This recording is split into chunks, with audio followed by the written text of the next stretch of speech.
وَلَقَدْ يَسَّرْنَا الْقُرْآنَ لِلذِّكْرِ فَهَلْ مِن مُدَّكِرٍ۔ وَيَسْتَعْجِلُونَكَ بِالْعَذَابِ، اے حبیب صلی اللہ علیہ وسلم آپ سے یہ جلدی مچاتے ہیں عذاب کے بارے میں۔ یعنی جلدی مچانے کا یہ تھا، مختلف جگہوں پہ اللہ نے قرآن میں فرمایا وَيَقُولُونَ مَتَى هَذَا الْوَعْدُ إِن كُنتُمْ صَادِقِينَ وَيَقُولُونَ مَتَى هَذَا الْوَعْدُ إِن كُنتُمْ صَادِقِينَ، کب یہ وعدہ پورا ہوگا؟ کیونکہ وہ جب بھی نبی کریم صلی اللہ علیہ وسلم سے پوچھتے تھے کہ ہم اگر نہیں مانیں گے، ہم آپ کی دعوت کو قبول نہیں کرتے تو کیا ہوگا؟ تو ظاہر ہے اس کے نتیجے میں جو سابقہ انبیاء کرام بھی یہی کہتے تھے اور نبی اکرم صلی اللہ علیہ وسلم بھی یہی فرماتے تھے کہ اس کے نتیجے میں عذاب آ جائے گا۔ تو پھر وہ اگلا سوال کرتے تھے لے آؤ عذاب، اور یہی ہر دور میں ہر نبی کے ساتھ جو معاندین نبوت تھے انہوں نے یہی سوالات کیے۔ حضرت نوح علیہ السلام کو بھی یہی کہتے رہے لوگ، حضرت لوط علیہ السلام کو بھی لوگوں نے یہی کہا، حضرت صالح علیہ السلام کو، حضرت ہود علیہ السلام کو، لوگ تو یہی کہتے تھے لے آؤ عذاب۔ اور یہی بات کفار مکہ کہتے تھے کہ عذاب لے آؤ۔ تو وہ جو کہنا کہ جو عذاب کب آئے گا لاؤ، لا کے دکھاؤ، تو یہ بڑی عجیب بات ہوتی ہے کہ آپ کسی کو کہیں کہ سزا ملے گی، وہ کہے کہ لاؤ سزا کدھر ہے، تو آپ اس وقت کیا کہیں گے؟ تو اللہ نے یہ فرمایا وَيَسْتَعْجِلُونَكَ بِالْعَذَابِ، اے حبیب صلی اللہ علیہ وسلم آپ کے پاس یہ عذاب کی جلدی مچاتے ہیں کہ جلدی کرو عذاب لے کے آؤ، کدھر ہے عذاب؟ وَلَن يُخْلِفَ اللَّهُ وَعْدَهُ، حالانکہ اللہ اپنے وعدے کے خلاف نہیں کرتا۔ اللہ نے ایک وعدہ کیا، اس وعدے کے مطابق عذاب آنا ہی آنا ہے، اور اللہ کی ایک سنت ہے، اللہ کا ایک طریقہ ہے، ایک قانون ہے، اللہ اپنے قانون کے خلاف نہیں کرتا۔ وَلَن تَجِدَ لِسُنَّتِ اللَّهِ تَبْدِيلًا وَلَن تَجِدَ لِسُنَّتِ اللَّهِ تَحْوِيلًا، اللہ کی سنت بدلتی نہیں، اللہ کا ایک قانون۔ لہٰذا قدرت اور چیز ہے، سنت اور چیز ہے۔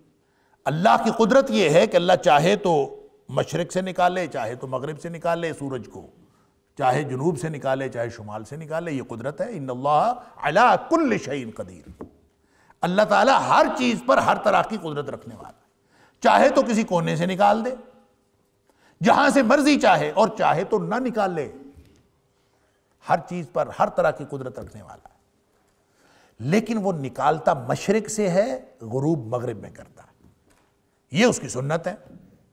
وَلَن تَجِدَ لِسُنَّتِ اللَّهِ تَبْدِيلًا، آپ اوپر کوئی چیز چھوڑ دیں وہ نیچے گرتی ہے، اللہ ہر چیز پر قادر ہے، وہ چاہے تو آپ نیچے چھوڑیں اوپر کو چڑھ جائے۔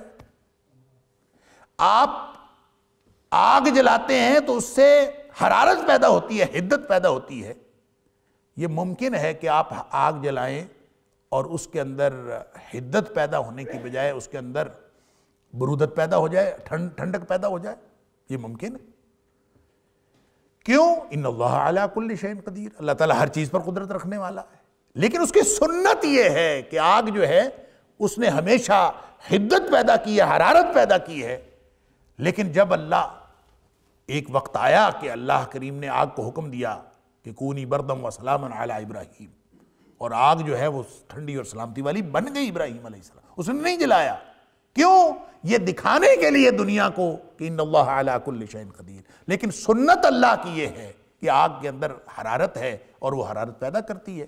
علی ھذا القیاس، قدرت اللہ کی ہر چیز پر ہے لیکن اس کی سنت اور ہے، تو وَيَسْتَعْجِلُونَكَ بِالْعَذَابِ، اور وہ جلدی مچاتے ہیں۔ اب اللہ کی ایک سنت ہے، پہلے وہ مہلت دیتا ہے، فَأَمْلَيْتُ لِلَّذِينَ كَفَرُوا، پیچھے ہم پڑھائے ہیں، پہلے وہ مہلت دیتا ہے پھر پکڑتا ہے، لہٰذا جب سنت اس کی یہ ہے کہ مہلت دیتا ہے تو مہلت وہ دے گا۔ اس پر جو ہے وہ کفار کہنا شروع کر دیتے ہیں مَتَى هَذَا الْوَعْدُ إِن كُنتُمْ صَادِقِينَ، تم سچے ہو تو کب وعدہ پورا ہوگا، کب آئے گی قیامت، کب آئے گا عذاب، یہ سوال کرنا شروع کر دیتے، اعتراض پیدا ہوتا ہے اور اعتراض کرنا شروع کر دیتے۔ اللہ فرماتا ہے وَلَن يُخْلِفَ اللَّهُ وَعْدَهُ، اللہ اپنے وعدے کے خلاف نہیں کرتا، اور جو وعدہ ہوا ہے اس کے مطابق ہوگا۔ وَإِنَّ يَوْمًا عِنْدَ رَبِّكَ كَأَلْفِ سَنَةٍ مِّمَّا تَعُدُّونَ، اور یاد رکھو ایک دن، وَإِنَّ يَوْمًا، پس بے شک ایک دن، عند ربک، تیرے رب کے پاس، تیرے رب کے نزدیک، کالف سنۃ مما تعدون، 1000 سال کے برابر ہے جو تم گنتے ہو۔ تمہاری گنتی کا 1000 سال ہوتا ہے تو اللہ کی گنتی کا 1 دن ہوتا ہے۔ لہٰذا تمہاری گنتی اور ہے، اللہ کی گنتی اور۔ اس کا مطلب کیا ہے؟ اس کا مطلب یہ ہے کہ اللہ اپنے وعدے کے خلاف تو نہیں کرتا، لیکن اگر اللہ نے طے کیا ہو کہ میں 1 گھنٹے بعد عذاب دے دوں گا، تو 1 گھنٹہ پتہ کتنے دیر کا ہوتا ہے؟ 1000 سال کی گنتی 1000 سال 1 دن کے برابر ہو تو اس کا مطلب ہے 12 گھنٹے جو ہیں وہ 12 گھنٹے کا دن ہوتا ہے، تو 12 گھنٹے 1000 سال کے برابر ہوں تو 6 گھنٹے کتنے برابر ہوئے؟ 500 کے، اور 3 گھنٹے کس کے برابر ہوئے؟ 250 کے، اور 1 گھنٹہ کتنے کے برابر ہوا؟ تقریباً آپ 80 لگا لیں کہ 80 سال گزر جائیں گے، اور اگر آدھا گھنٹہ بعد اللہ کریم نے فرمایا ہو کہ میں آدھا گھنٹہ بعد ان کو پکڑ لوں گا، فَأَمْلَيْتُ لِلَّذِينَ كَفَرُوا ثُمَّ أَخَذْتُهُمْ، ہے نا، اس کی سنت تو یہ ہے کہ پہلے وہ مہلت دیتا ہے پھر پکڑتا ہے۔ اگر اس نے آدھا گھنٹہ مہلت دی ہو تو 40 سال تو پھر بھی گزر جائیں گے۔ وَيَسْتَعْجِلُونَكَ بِالْعَذَابِ، اور انسان کے اندر جلدی ہے، انسان پیدا ہی اس سے کیا، اس کے اندر ایک عجلت سے پیدا کیا گیا، تو یہ اس کا خیال ہوتا ہے کہ فوراً ہو جائے۔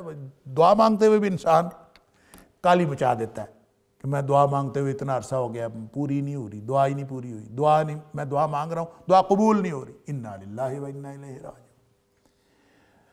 نبی اکرم صلی اللہ علیہ وسلم نے فرمایا اللہ سے دعا کیا کرو، ادعوا اللہ وانتم موقنون بالاجابہ، دعا یوں مانگا کرو کہ یقین ہو کہ دعا قبول ہو گئی ہے۔ اب رہ گئی بات کہ اس کی قبولیت کی کیا صورت ہے اور کب واضح ہوگی، کب ظاہر ہوگی، اللہ کا کام ہے، یہ آپ کا کام نہیں۔ اور اسی طرح نبی اکرم صلی اللہ علیہ وسلم نے یہ بھی فرمایا کہ یہ کہنا کہ میری دعا قبول نہیں ہو رہی، میری دعا پتہ نہیں کہاں جا رہی ہے، اور دعا کی قبولیت میں عجلت کرنا، یہ بھی دعا کی عدم قبولیت کا سبب بن جاتا۔ لہٰذا یہ عجلت نہیں مچانی۔ تو یہ کفار جو ہیں وہ سمجھتے ہیں کہ ہم چونکہ اللہ کی نافرمانی کر رہے ہیں، نبی اکرم صلی اللہ علیہ وسلم کے ساتھ دشمنی کر رہے ہیں، اہل ایمان پر ظلم ڈھا رہے ہیں، عذاب آ نہیں رہا، تو اس کا مطلب ہے موج لگ گئی ہے، کچھ نہیں ہو رہا۔ ان کو فرمایا وَلَن يُخْلِفَ اللَّهُ وَعْدَهُ، اللہ اپنے وعدے کی خلاف ورزی نہیں کرتا۔ البتہ اللہ کی گنتی اور ہے، تمہاری گنتی اور ہے، تو اللہ کے ہاں اگر 1 دن کی مہلت دے دی جائے تو 1000 سال تو گزر جائیں گے، اور آدھے دن کی بھی مہلت ہو تو 500 سال تو گزر جائیں گے تمہارے۔ اللہ اکبر۔ ایک دوسرا معنی اور بھی ہے، ایک تو یہ نا گنتی کے طور پر تمہاری گنتی اور ہے اور اللہ کی گنتی اور ہے، ان یوما عند ربک کالف سنۃ مما تعدون۔ ایک اس کا دوسرا معنی بھی ہے کہ اللہ کی قدرت میں 1 دن اور 1000 سال، ان دونوں میں کوئی فرق نہیں ہے۔ اللہ کی قدرت کسی وقت بھی ظہور پذیر ہو سکتی ہے۔ اللہ کے ہاں کسی چیز کی تقدیم کر دینا، کسی چیز کی تاخیر کر دینا اس کے ہاں برابر ہے، کیونکہ یہ جو وقت کی تقسیم ہے یہ ہمارے ہاں ہے، ماضی، حال اور مستقبل کی تقسیم ہماری ہے۔ اللہ کے ہاں تو وقت ایک کل ہے، وقت بھی تو اسی وقت پیدا ہوا ہے نا جب یہ کائنات پیدا ہوئی ہے، اور وقت کا تعلق ریلیٹیوٹی کے ساتھ ہے، وقت کا تعلق اس کائنات کی بدلتی ہوئی چیزوں سے ہے۔ ہم کس سے حساب لگاتے ہیں وقت کا؟ ظاہر ہے سوئی ایک چکر پورا کرتی تو ہم کہتے ہیں 1 گھنٹہ ہو گیا۔ ہم اس کسی چیز کے ساتھ، سورج جو ہے وہ ایک موومنٹ کرتا ہے تو ہم کہتے ہیں کہ اتنا وقت ہو گیا، اس کے طلوع سے لے کر غروب تک ہم کہتے ہیں کہ یہ 1 دن پورا ہو گیا، اور اس کے غروب سے لے کر اس کے اگلے دن طلوع تک ہم کہتے ہیں 1 رات پوری ہو گئی۔ تو ساری چیزیں جو وقت کی کیلکولیشن ہے، جو زمان کی کیلکولیشن ہے، یہ ساری کی ساری اس کائنات کی چیزوں سے تو متعلق ہے۔ تو وہ اللہ جو ماورا ہے اس ساری کائنات کی، اس کا پیدا کرنے والا ہے، اس مکان کو پیدا کرنے والا بھی وہ ہے، اس زمان کو پیدا کرنے والا بھی وہ ہے۔ تو جو پیدا کرنے والا ہے اس کے ہاں یہ تقسیم تو نہیں ہے نا، ایک دن ہوا کہ 1000 سال ہو گیا. یہ 1000 سال یا ایک دن کا معاملہ تمہارا ہے، یہ انسانوں کا معاملہ ہے. اللہ کی قدرت میں 1000 سال یا ایک دن وہ ایک برابر ہے. اللہ تعالیٰ تقدیم اور تاخیر سے اللہ کو کوئی فرق نہیں پڑتا. تم اس مخمسے کا شکار ہو جاتے ہو، اس مغالطے کا شکار ہو جاتے ہو کہ شاید اللہ نے ہمارے اوپر عذاب کرنا ہی نہیں ہے. وَلَن يُخْلِفَ اللَّهُ وَعْدَهُ، اللہ اپنے وعدے کے خلاف نہیں کرتا. عذاب جس چیز کا عذاب آنا ہے آ کے رہنا ہے.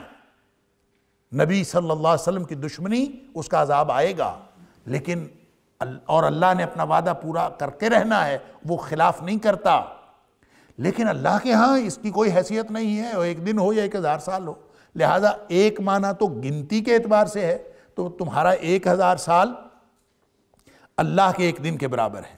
لہٰذا تاخیر ہو جانا، وہ تو 1 منٹ کی تاخیر بھی ہو جائے گی تو چند سال تو گزر جائیں گے نا. اللہ کے ہاں 1 منٹ اللہ کے حساب سے. تو اسی طرح سے اللہ کے ہاں جو گنتی ہے وہ اور ہے، یہ ایک گنتی کا حساب ہے. دوسرا اللہ کی قدرت ہے، اللہ کی قدرت کے سامنے ان دنوں کی زمان کے کم یا زیادہ ہونے کی کوئی حیثیت نہیں. تقدیم اور تاخیر اللہ کے ہاں برابر ہے. اور تیسرا اس کا معنی ان یوما عند ربک کالف سنۃ مما تعدون، یہ معنی بھی مفسرین نے لکھا ہے اور بات سمجھ میں بھی آتی ہے کہ اس کا تعلق قیامت کے ساتھ ہو.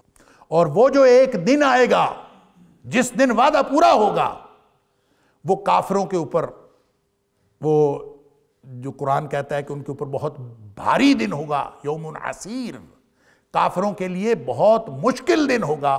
اس کی مشکل کی وجہ سے، اس کی شدت اور ہولناکی کی وجہ سے وہ دن تو ایک ہوگا لیکن لوگوں کو 1000 سال کے برابر لگے گا. کافروں کو لگے گا 1000 سال کے برابر، یا پھر جیسے سورہ معارج میں فرمایا 50,000 سال کے برابر، 50,000 سنہ، کہ وہ ایک دن ہوگا لیکن وہ لوگوں کو ایسے لگے گا جیسے 50,000 سال کے برابر ہے یا 1000 سال کے برابر ہے. مشکل اور شدت اور ہولناکی کی وجہ سے ہو سکتا ہے. لیکن بعض مفسرین کا خیال یہ ہے کہ یہ صرف شدت اور ہولناکی کی وجہ سے لگے گا نہیں، وہ حقیقتاً 1000 سال کا ہوگا اور حقیقتاً 50,000 سال کا ہوگا. واللہ عالم.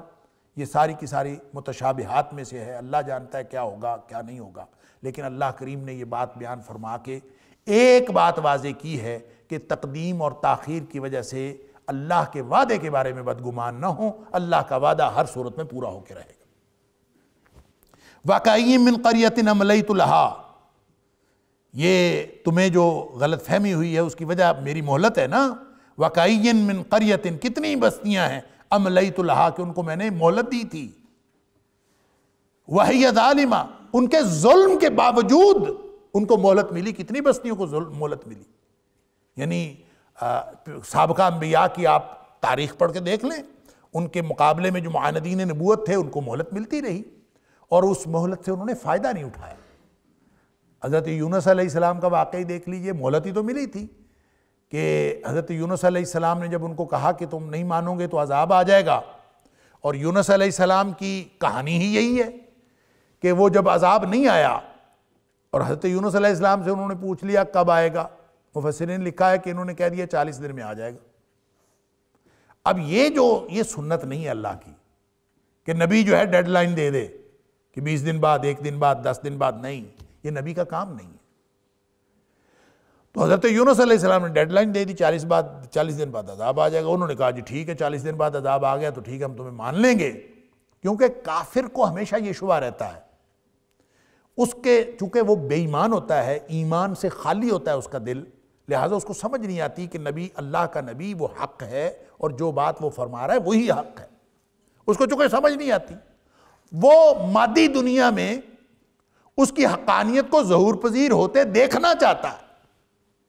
لیکن صحیح بات یہ ہے کہ جتنے بھی معجزے اللہ کریم نے اپنے انبیاء کے ذریعے سے ظاہر کروائے، وہ اصل میں انبیاء کی حقانیت کا ظہور ہی تو تھا. لیکن پھر بھی جن لوگوں کے قسمت میں ایمان نہیں تھا وہ پھر بھی ایمان نہیں لائے. اور اللہ تعالیٰ جو ہے وہ ان جتنے بھی دشمن ہیں انبیاء کے، ان کی اس بات کو کوئی اللہ کریم توجہ نہیں دیتا اور کوئی حیثیت نہیں دیتا کہ وہ کہہ رہے ہیں کہ ابھی عذاب ہی نہیں آ رہا، اور عذاب نہیں آ رہا۔ پچھلے انبیاء، قرآن کہتا ہے کہ پچھلے انبیاء، ان کے ساتھی اہل ایمان، اللہ اکبر، ان کے اوپر اس قدر شدید حالات آئے کہ وَزُلْزِلُوا، ہلا کر رکھ دیے گئے، اور پھر ان کی بھی زبانوں سے یہ نکلنا شروع ہو گیا مَتَىٰ نَصْرُ اللَّهِ، اللہ کی مدد کب آئے گی؟ یعنی دونوں طرف حالات یہ ہیں، لیکن ان کو چونکہ ایمان ہوتا ہے الا ان نصر اللہ قریب، کہ اللہ کی مدد قریب ہے۔ اور نبی کریم صلی اللہ علیہ وسلم نے حضرت عمار بن یاسر رضی اللہ تعالیٰ عنہ اور ان کے خاندان پر جو ظلم ہو رہے تھے، آپ ان کے پاس سے گزرے، اللہ اکبر، تو انہوں نے آواز دی نبی کریم صلی اللہ علیہ وسلم کو کہ اللہ کے رسول صلی اللہ علیہ وسلم، ہمارے اوپر ہم سچے نہیں ہیں تو کب اللہ کی مدد آئے گی؟ اور صحابہ کرام جو ابتدائی طور پر آپ پر ظلم کیا جاتا تھا صحابہ کرام کے اوپر، وہ صحابہ کرام نبی کریم صلی اللہ علیہ وسلم کے پاس آ کے شکایت کیا کرتے تھے کہ ہمارے اوپر اس طرح کا ظلم ہو رہا ہے، اللہ کی مدد کب آئے؟ تو نبی کریم صلی اللہ علیہ وسلم ان کے جواب میں یہ فرمایا کرتے تھے کہ تم بہت جلدی مچاتے ہو، تمہیں پتہ نہیں کہ سابقہ اقوام میں اہل ایمان کے ساتھ کیا کچھ ہوا۔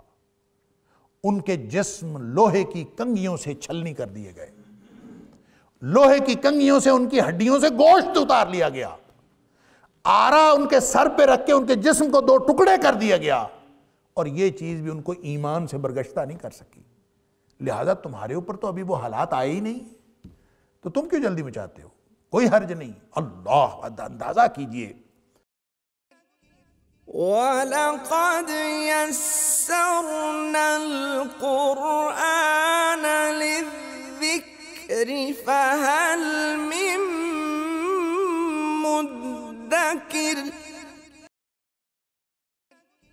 وَلَقَدْ يَسَّرْنَا الْقُرْآنَ لِلذِّكْرِ فَهَلْ مِن مُدَّكِرٍ۔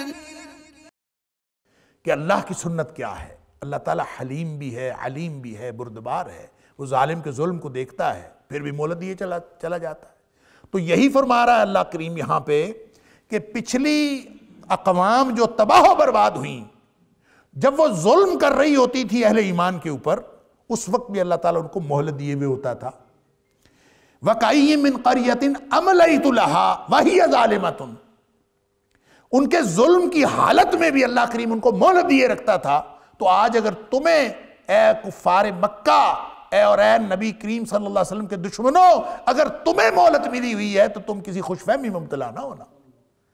تم ظلم کر رہے ہو اور تمہیں مہلت ملی ہوئی ہے، اس کے باوجود مہلت ملی ہوئی ہے کہ تمہارا ظلم وہ دیکھ رہا ہے، وہ تو بردبار ہے۔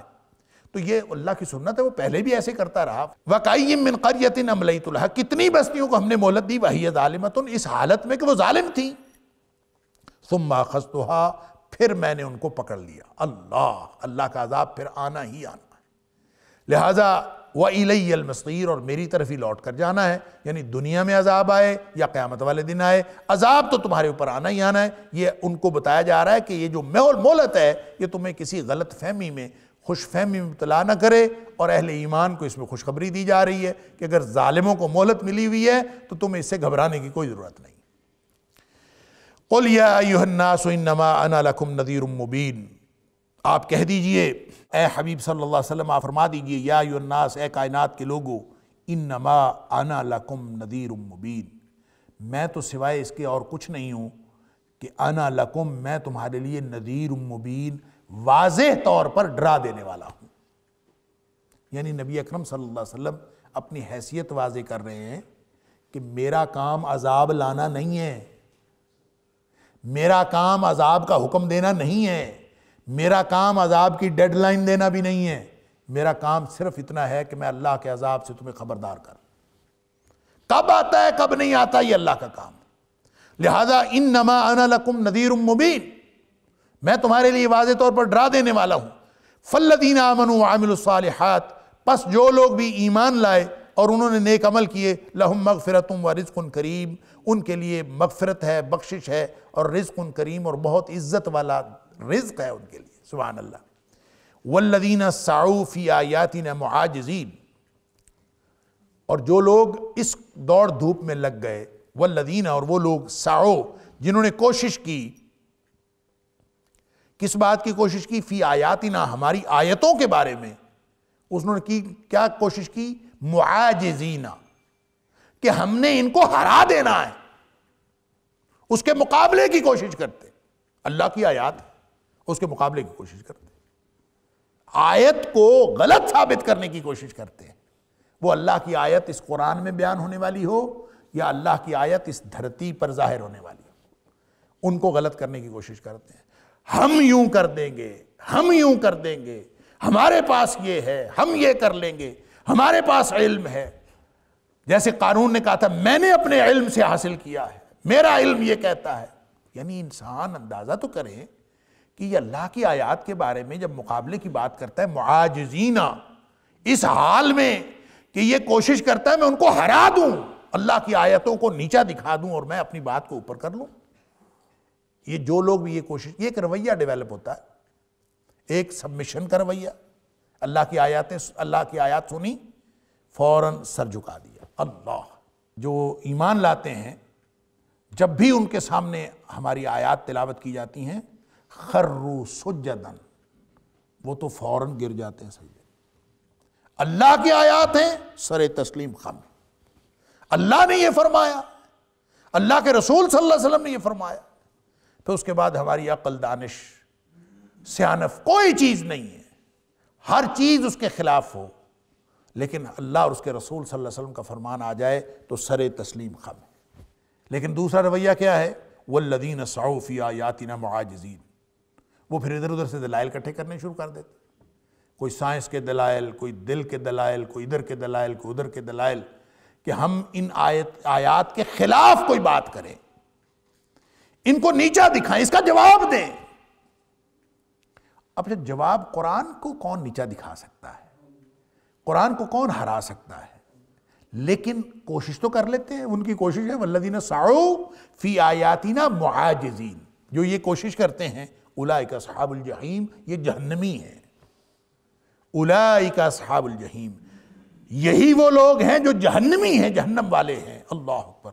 وما ارسلنا من قبلک، یعنی دو مختلف رویے ہیں، ان کا دو مختلف انجام ہے۔ فالذین آمنوا وعملوا الصالحات، نبی اکرم صلی اللہ علیہ وسلم کی دعوت پہنچ گئی، اب جن لوگوں نے ایمان اور عمل صالح کا اظہار کیا، لہم مغفرۃ ورزق کریم، ان کے لیے بخشش ہے اور اللہ کی طرف سے عزت والا رزق ہے۔ اور والذین سعوا فی آیاتنا معاجزین، اور جن لوگوں نے ہماری آیات کو ہرانے کے لیے کوشش کی اور ان کے اوپر کامیاب ہونے کے لیے، ان کے اوپر غالب آنے کی کوشش کی، اللہ اکبر، اولئک اصحاب الجحیم، یہ لوگ جہیم والے، جہنم والے ہیں، اللہ تعالیٰ معاف فرمائے۔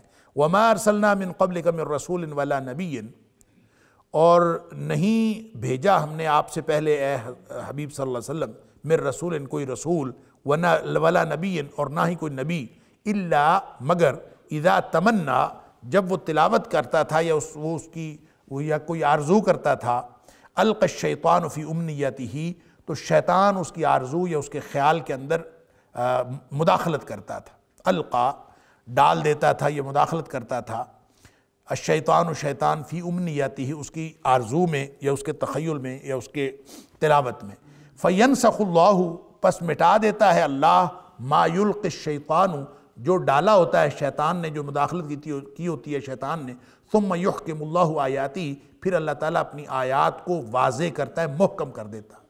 واللہ علیم حکیم، اور اللہ تعالیٰ ہر چیز کا جاننے والا اور بہت حکمتوں والا ہے۔ اچھا، یہاں یہ بھی ایک نبی کریم صلی اللہ علیہ وسلم کو تسلی کی ایک بات ہے، ترجمہ پہلے ٹھیک طرح سے سمجھ لیجئے، پھر اس کا کیا مفہوم ہے نبی اکرم صلی اللہ علیہ وسلم کی حیات طیبہ کے بارے میں اور آپ کے اوپر نازل ہونے والی وحی کے بارے میں، اور پھر یہ نبی پاک صلی اللہ علیہ وسلم کو تسلی کیسے ہے۔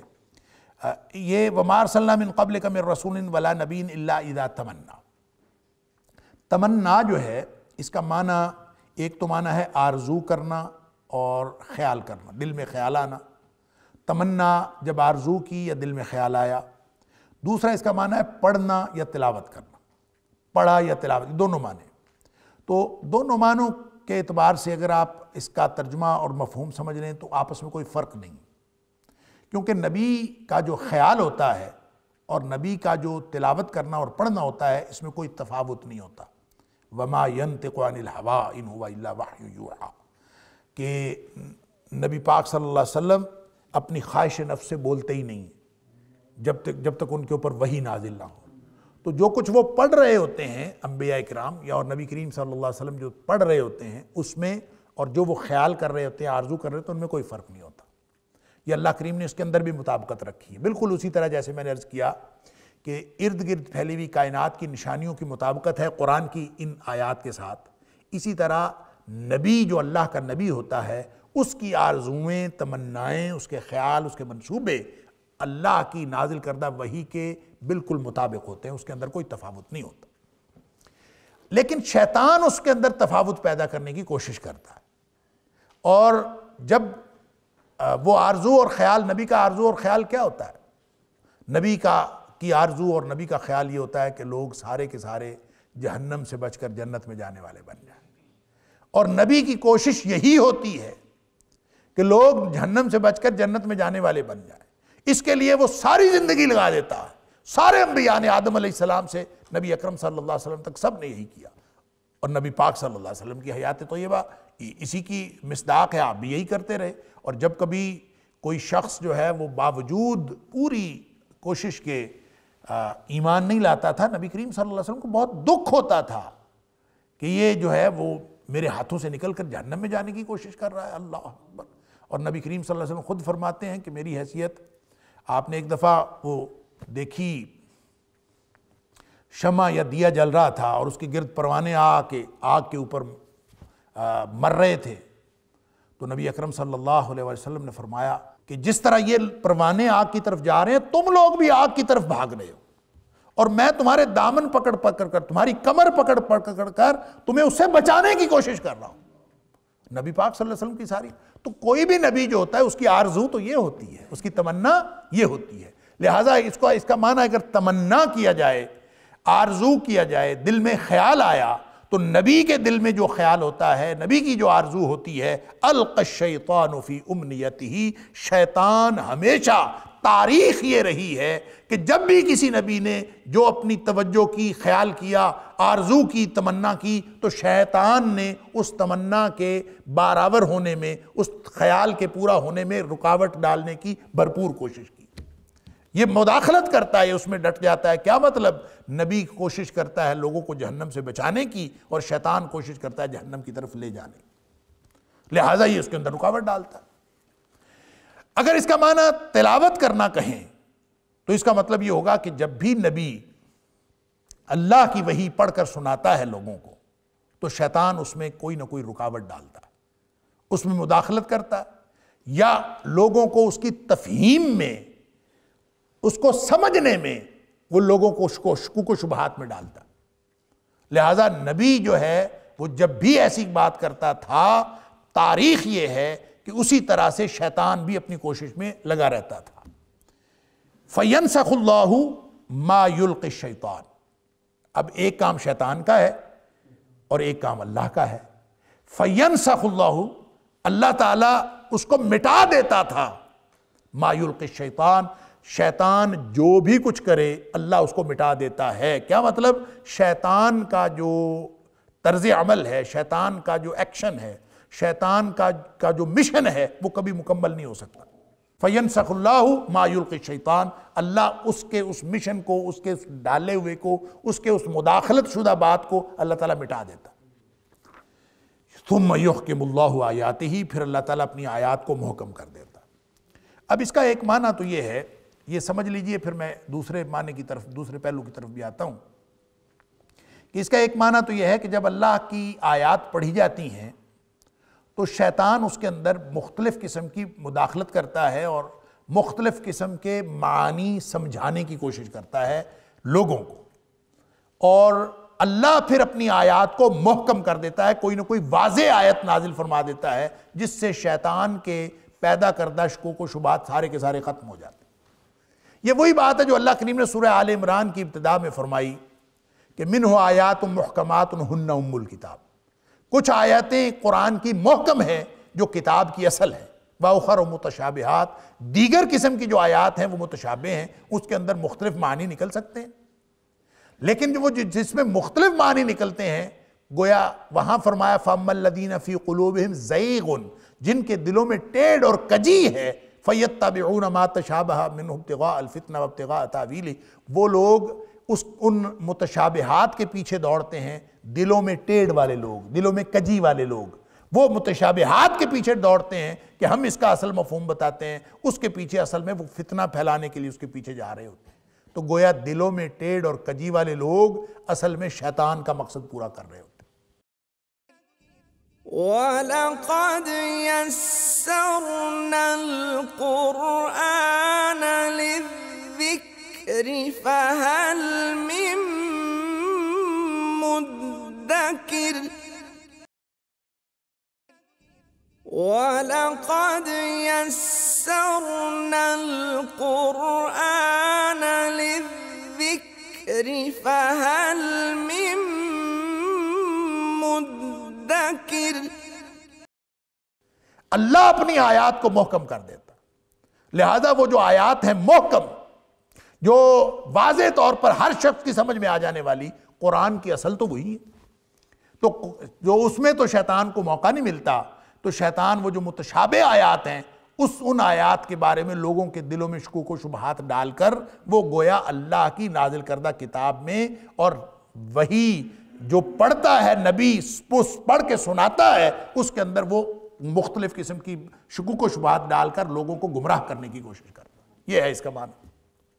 لیکن اس کا ایک دوسرا معنی جو مفسرین نے لکھا ہے، میں اس لیے اس کا یہاں مینشن ضرور کر دوں، کیونکہ مفسرین نے یہ بات لکھی ہے کہ بعض اوقات نبی جب سوچتا ہے تو نبی کی سوچ اللہ کی وحی سے بالکل سراسر مطابق ہوتی ہے، ذرہ بھر مختلف نہیں ہوتی، لیکن بعض اوقات اس کے اندر کوئی نہ کوئی فرق پڑ جاتا، وہ جو فرق ہے وہ شیطان ڈالتا، اور اس کا مطلب یہ نہیں ہے کہ وہ فرق حتمی ہوتا ہے یا فرق جو ہے وہ اسی طرح قائم رہتا ہے، باقی رہتا ہے، ایسا نہیں ہے، اس فرق کو اللہ کریم ختم کر دیتا۔ شیطان فرق ڈالنے کی کوشش کرتا ہے اور وہ اس کو اللہ کریم ختم کر دیتا ہے۔ اس کی ایک مثال مفسر نے لکھی ہے، مثال کے طور پر نبی اکرم صلی اللہ علیہ وسلم کو خواب آیا کہ ہم عمرہ کر رہے، اور نبی کریم صلی اللہ علیہ وسلم نے اپنا خواب صحابہ کرام کو سنایا۔ نبی کا خواب وحی ہوتا ہے، تو خواب آیا اور نبی کریم صلی اللہ علیہ وسلم نے اعلان کر دیا کہ ہم عمرے کو جائیں گے، تو صحابہ کرام ساتھ تیار ہو گئے اور وہاں پہنچ گئے، اور 1400 صحابہ کرام تھے، تو وہاں پہنچے تو انہوں نے عمرہ کرنے نہیں دیا اور واپس آ گئے۔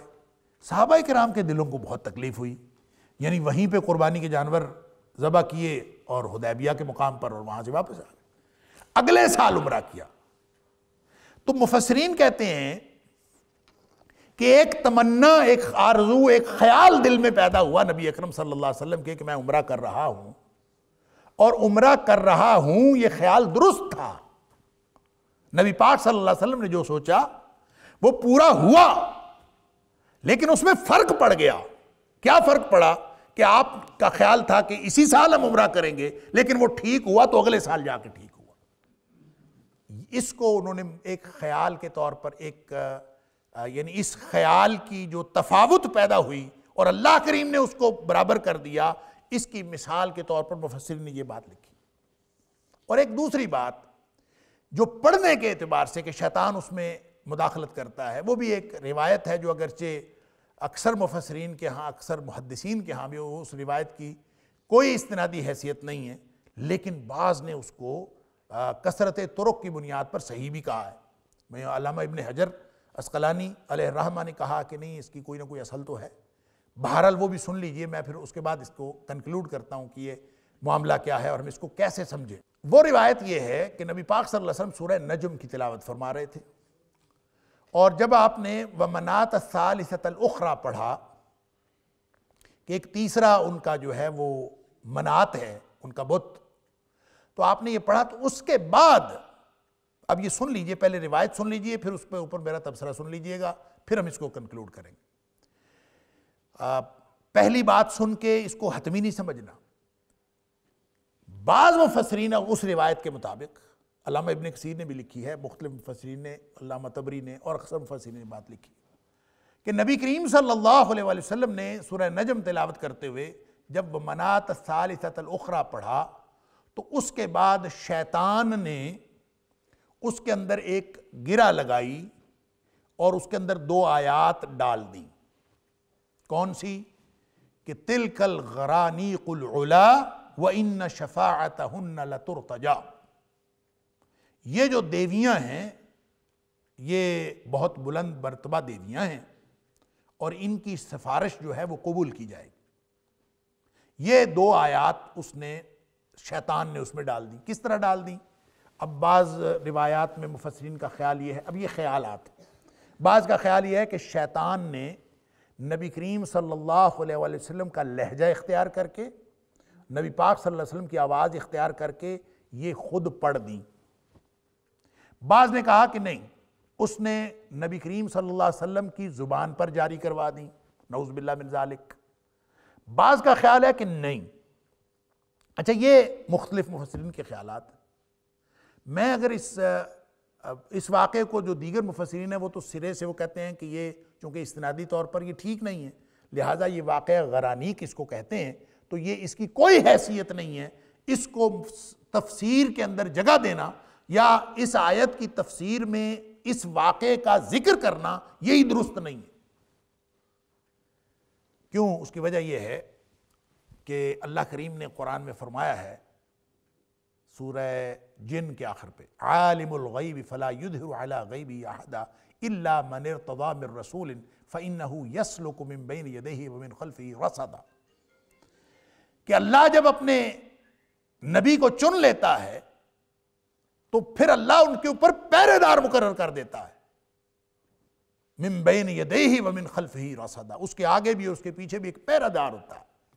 تو یہ سوال ہی پیدا نہیں ہوتا کہ اس وحی کے اندر جو ہے کوئی شخص، کوئی شیطان، بڑے سے بڑا شیطان ابلیس اور یہ سارے لشکر یہ مل کے اس وحی کے اندر کوئی گڑبڑ نہیں کر سکتے۔ جب اللہ کے قرآن نے یہ بات فرما دی تو وہ غیر مستند واقعہ جو ہے غرانیق کا، اس کو اگر ہم سمجھیں کہ کوئی وحی کے اندر گڑبڑ تھی تو اس کا مطلب ہے کہ ہمارا پورا سلسلہ وحی ہی ناقابل اعتبار ٹھہرتا ہے، نعوذ باللہ من ذالک۔ تو اس کا مطلب ہے قرآن کا یہ بیان، یہ ایک واضح نص ہے کہ یہ واقعہ غرانیق سرے سے وقوع پذیر ہی نہیں ہوا، اور قرآن کی یہ بات کہ اس کے اندر تو وہ مداخلت کر نہیں سکتا۔ لیکن صحیح بات یہ ہے کہ اس کو اگر آپ کنکلیوڈ یوں کریں تو قرآن کا بیان اپنی جگہ درست ہے، اور اس واقعے کی اگر کسی طور پر کوئی حقیقت ہے، جو کہ اکثر مفسرین اور محدثین کے ہاں نہیں ہے، اگر اس کی کوئی حیثیت ہے تو وہ صرف اتنی ہے کہ اگر آپ سیرت کے واقعات پڑھیں تو ہوا یہ تھا کہ نبی اکرم صلی اللہ علیہ وآلہ وسلم کے جو جانثار ساتھی تھے ان کے اوپر چونکہ بہت ظلم ہوا تو انہوں نے ہجرت کر لی حبشہ کی طرف۔ تو جب مسلمان حبشہ میں چلے گئے تو انہوں نے پیچھے سے سفارت بھی بھیجی اور ان کو وہاں سے بے دخل کرنے کی کوشش بھی کی، جو اگرچہ نجاشی نے قبول نہیں کی۔ اس دوران ایک افواہ پھیلی تھی، اب سیرت کی کتابوں میں پڑھتے ہیں کہ ایک افواہ پھیلی تھی۔ افواہ یہ پھیلی تھی کہ جو کفار مکہ کے سردار ہیں، قریشی سرداروں نے اسلام قبول کر لیا۔ آپ لوگوں کو معلوم ہے کہ سیرت کی کتابوں میں یہ تقریباً ہر سیرت نگار نے یہ لکھا ہے کہ ہجرت حبشہ 2 دفعہ ہوئی ہے۔ پہلی دفعہ جو ہجرت حبشہ ہوئی تھی تو اس کے بعد ایک دفعہ مسلمان واپس آ گئے تھے۔ واپس کیوں آئے تھے؟ افواہ پھیل گئی تھی کہ قریشی سرداروں نے اسلام قبول کر لیا، اور جب یہ مکے پہنچے تو پتہ چلا کہ یہ افواہ تھی اور یہ غلط ہے، اور پھر ان کو اگلے سال پھر واپس دوبارہ پھر ہجرت کرنا پڑی، اور اس کے اندر مسلمان پہلے سے زیادہ تھے۔ یہ سیرت نگاروں نے لکھا ہے۔ اب انہی دنوں میں یہ سورہ نجم نازل ہوئی ہے، اور نبی کریم صلی اللہ علیہ وسلم، واقعہ یہ ہے کہ نبی کریم صلی اللہ علیہ وآلہ وسلم یہ تلاوت فرما رہے تھے سورہ نجم، اور جو کفار مکہ ہے، قریشی سردار، وہ چھپ چھپ کے سنا کرتے تھے نبی پاک صلی اللہ علیہ وسلم کا قرآن، لہذا وہ چھپ کے سن رہے تھے۔ سورہ نجم کے اندر جب سجدہ آیا تو نبی پاک صلی اللہ علیہ وسلم نے سجدہ کیا تو وہ چونکہ جو چھپ کے سن رہے تھے انہوں نے سنا تو ان کو وہ اپنے آپ پر قابو نہیں رکھ سکے، تو نبی کریم صلی اللہ علیہ وسلم نے سجدہ فرمایا تو وہ بھی سارے سجدے میں چلے. ان کا سجدہ کیے ہوئے لوگوں نے دیکھا تو جس کی وجہ سے افواہ پھیلی کہ انہوں نے اسلام قبول کر لیا. انہوں نے خود اپنا یہ بڑے بعد میں شرمندہ ہوئے کہ ہم نے یہ کیا کیا، ہم نے تو سجدہ نہیں کرنا تھا. تو انہوں نے اپنی شرمندگی چھپانے کے لیے یہ واقعہ گھڑا. انہوں نے کہا کہ ہم نے نبی کریم صلی اللہ علیہ وآلہ وسلم کے ساتھ سجدہ اس لیے کیا تھا کہ اس کے اندر ہماری دیویوں کا ذکر آیا تھا، اور وہ جو دیویوں کا ذکر آیا تھا وہ انہوں نے یہ 2 آیات خود سے بنائی اپنی طرف سے من گھڑت، کہ انہوں نے کہا تھا تِلْكَ الْغَرَانِيقُ الْعُلَا وَإِنَّ شَفَاعَتَهُنَّ لَتُرْتَجَا. یہ گویا کفار کی گھڑی ہوئی ایک بات تھی، یا کفار کو شیطان نے بتائی تھی کہ تم یہ گڑھ لو، یا کفار کو شیطان نے سنوائی تھی. نبی اکرم صلی اللہ علیہ وسلم کی وحی کے اندر کوئی مداخلت نہیں تھی. یہ اصل میں شیاطین کفار مکہ تک یا قریش مکہ تک جو وحی پہنچی تھی، یا ان کے دل میں جو وحی کے بارے میں شبہ ڈالنے کے لیے شیطان نے ایک کام کیا تھا. اور شیطان جب بھی اس طرح کی بات کرتا ہے فَيَنْسَخُ اللَّهُ، اللہ اس کو مٹا دیتا. شیطان جب بھی کوئی کام کرے اس کی کوئی حیثیت نہیں ہوتی، وہ اپنے آپ خود مٹ جاتا. لہٰذا جتنا مرضی کچھ ہے قریشی سرداروں نے شور مچایا کہ اس کے اندر جو ہے قرآن کے اندر یہ آیات تھیں، وہ کبھی بھی نہیں تھیں، کسی نے کبھی قبول نہیں کیا آج تک. یعنی پوری ان 14 صدیوں کے اندر قرآن کی ان شیطان کی اس کہی ہوئی بات کے باوجود قرآن کی اس صورت کے اندر کبھی کسی کو شبہ نہیں ہوا کہ کوئی اور 2 آیات اس طرح کی بھی تھی. یہ اللہ نے قرآن کی اِنَّا نَحْنُ نَزَّلْنَا الذِّكْرَ وَإِنَّا لَهُ لَحَافِظُونَ، اس کی حفاظت ہمارے ذمے ہے. جب اللہ کے ذمے ہے اور پھر اللہ تعالیٰ پہرے دار مقرر کر دیتا ہے، لہٰذا ممکن نہیں ہے کہ وحی کے اندر وہ کوئی گڑبڑ کرے. تو اس طرح کا واقعہ اگرچہ سیرت کی کتابوں میں اور مفسرین نے لکھا ہے کہ واقعہ غرانیق تھا، اور دوسرے قسم کے مفسرین کہتے ہیں کہ اس کی کوئی حیثیت ہی نہیں، بلکہ یوں کہہ لیجئے جمہور مفسرین نے کہا ہے کہ اسنادی طور پر اس کی کوئی حیثیت نہیں. اور لیکن بعض محدثین نے، جیسے کہ میں نے امام ابن حجر بہت ایک معتبر نام ہے، انہوں نے کہا کہ نہیں، اس کی کوئی نہ کوئی اصل ہے. جو اصل ہے اس کی حقیقت صرف اتنی ہے کہ یہ اصل میں قریشی سرداروں نے شیطان کے مشورے سے خود اپنے اس سجدے والے عمل کو جسٹیفائی کرنے کے لیے ایک بہانہ بنایا تھا، اور کچھ نہیں تھا. اور اگر وہ اس طرح کی حرکت قرآن کے ساتھ، اس کی آیات کے ساتھ جب بھی کوئی ایسی حرکت کرتا ہے فَيَنْسَخُ اللَّهُ، اللہ اس کو مٹا دیتا. لہٰذا کبھی کوئی امکان پیدا نہیں ہوا. آپ دیکھ لیں بہت سارے نیٹ کے اوپر قرآن پڑھے ہوئے ہیں، لوگوں نے اپنی طرف سے جو ہے وہ قرآن بنا کے سورۃ المسلمون بنائی ہوئی. ایک دن میں دیکھ رہا تھا، نعوذ باللہ من ذالک، اللہ کے قرآن کے ساتھ چھیڑ چھاڑ کرنے کی کوشش ہر دور میں ہوتی رہی، لیکن کبھی بھی قرآن کے اندر کوئی تبدیلی، یہ قرآن کا اعجاز ہے. لہٰذا وہ جو میونخ کے اسلامک سینٹر کے اندر یا میونخ کے ریسرچ سینٹر کے اندر کہتے ہیں 42,000 نسخے پوری دنیا سے اکٹھے کیے گئے. 42,000 نسخوں کو، قرآن پاک کے نسخوں کو آپس میں کمپیئر کیا گیا اور کوئی تبدیلی اور کوئی فرق نظر نہیں آیا. اللہ اکبر. اور اس لیے انہوں نے کیے تھے کہ ان کا خیال تھا کہ ہم اس کے اندر کوئی غلطیاں نکال لیں گے. یہ اللہ کا قرآن ہے اور اللہ نے اس کی حفاظت کا ذمہ لیا. اور اگر کبھی کوئی ایسی گڑبڑ کسی نے کی بھی ہے، شیطان اگر کبھی اپنے پیروکاروں کو کوئی غلط بات قرآن کے بارے میں سمجھاتا بھی ہے، اور یہ ہے اس کا معنی کہ فَيَنْسَخُ اللَّهُ مَا يُلْقِي الشَّيْطَانُ، اللہ تعالیٰ شیطان کے مداخلت کردہ ہر بات کو مٹا دیتا ہے. ثُمَّ يُحْكِمُ اللَّهُ آيَاتِهِ، پھر اللہ تعالیٰ اپنی آیات کو واضح کر کے لوگوں کے سامنے ڈالتا ہے. لہٰذا آیات اللہ کی واضح ہیں. اس طرح کی کوئی بات اگر کسی نے کی ہے تو اس کی کوئی حیثیت نہیں. واللہ علیم حکیم، اور اللہ تعالیٰ بہت جاننے والا اور حکمتوں والا ہے. لِيَجْعَلَ مَا يُلْقِ الشَّيْطَانُ فِتْنَةً لِلَّذِينَ فِي قُلُوبِهِمْ مَرَضٌ، تاکہ اللہ ان لوگوں کو جن کے دلوں میں شیطان نے کوئی بات ڈالی ہے، ان کے ما یلقی الشیطان، جو بھی شیطان نے ڈالا ہے، یہ فتنہ بنا دے ان لوگوں کے لیے جن کے دلوں میں بیماری ہے. والقاسیۃ قلوبہم، اور جن کے دل سخت ہیں. تو پہلے جن کے دلوں میں بیماری ہے اس سے مراد منافق ہیں، اور جن کے دل سخت ہیں ان سے مراد پکے کافر ہیں.